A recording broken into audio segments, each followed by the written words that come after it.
ناظرین، اللہ عز و جل نے صحابہ کی جماعت کے بعد دنیا کے اندر لوگوں کا جو دور جاری رکھا، یہاں تک کہ قیامت کے دن تک جو بھی لوگ دنیا کے اندر آئیں گے ان تمام کے لیے اللہ عز و جل نے قرآن مجید کو نصیحت نامہ بنا دیا۔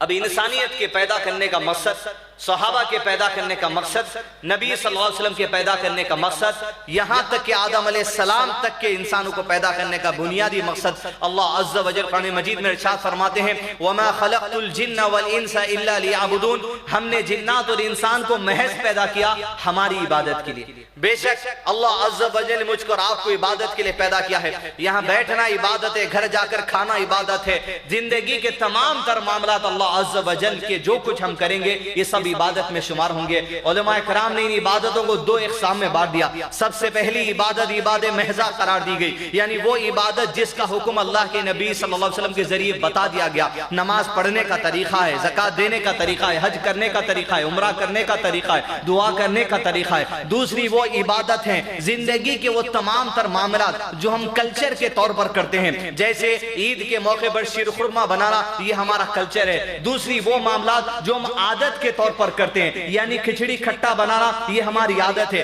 تیسرے وہ معاملات جو ضرورت کے طور پہ ہم کرتے ہیں، کسی بھی چیز کا کاروبار جو ہم کرتے ہیں، چاہے ہماری عادت، ہماری ضروریات، ہمارا کلچر، یہ سارے کے سارے معاملات کو علماء کرام نے عبادت غیر محضہ میں شامل کیا ہے۔ لیکن یہ تمام معاملات اس وقت تک جائز ہیں جب تک کہ ان کا کوئی بھی معاملہ شریعت سے نہیں ٹکراتا۔ جس دن ہمارا کوئی کلچر، جس دن ہماری کوئی عادت، جس دن ہمارا کوئی جو سو طریقہ کار، ہمارے کاروبار کے طریقے شریعت کی کسی بھی بات سے، قرآن کی کسی بھی بات سے، رسول اللہ صلی اللہ علیہ وسلم کی کسی بھی بات سے ٹکرائے، سمجھو ہمارا کلچر برباد کرنے والا ہے، ہماری عادت برباد کرنے والی ہے، ہمارا کاروبار برباد کرنے والا ہے۔ تو لہذا زندگی کے تمام تر معاملات عبادت ہیں جب تک کہ اس کو شریعت کے مطابق کیا جائے۔ یہ عبادت میں دیدان ملت،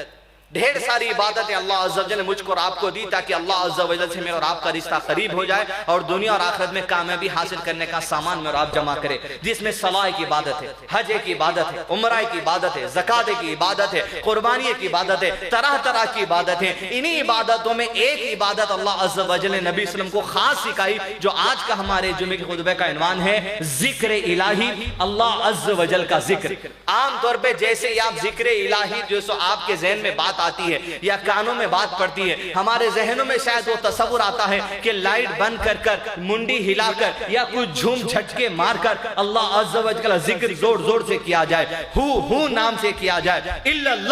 اللہ نام سے کیا جائے، اس طرح کا جو سو ذہن ہمارے پاس آتا ہے۔ لیکن اللہ کے نبی صلی اللہ علیہ وسلم کے ذریعے اللہ عز و جل نے یہ عبادت کے طریقے بھی سکھا دیے۔ یہ اذکار ایک ایسی عبادت ہے ملت جو تمام عبادتوں کا حصہ ہے۔ دیکھیں نماز ایک فرض عبادت ہے، نماز کے اندر اذکار ایک حصہ ہے، سبحان ربی العالی وہ نماز کا حصہ بن گئی، سبحان ربی العظیم یہ نماز کا حصہ بن گئی، التحیات للہ یہ نماز کا حصہ بن گئی۔ تو اذکار خود اپنے آپ میں ایک عبادت ہے، لیکن دوسری کئی عبادتوں کا بھی حصہ اذکار ہے۔ قربانی ہم کرتے ہیں، بسم اللہ اللہ اکبر ایک ذکر سکھا دیا گیا، قربانی کے موقع پہ ذکر الہی بھی ایک قسم کی عبادت بن گئی۔ تو کئی عبادتوں کا حصہ اذکار بھی ہے، اور اذکار خود اپنے آپ میں ایک قسم کی عبادت ہے۔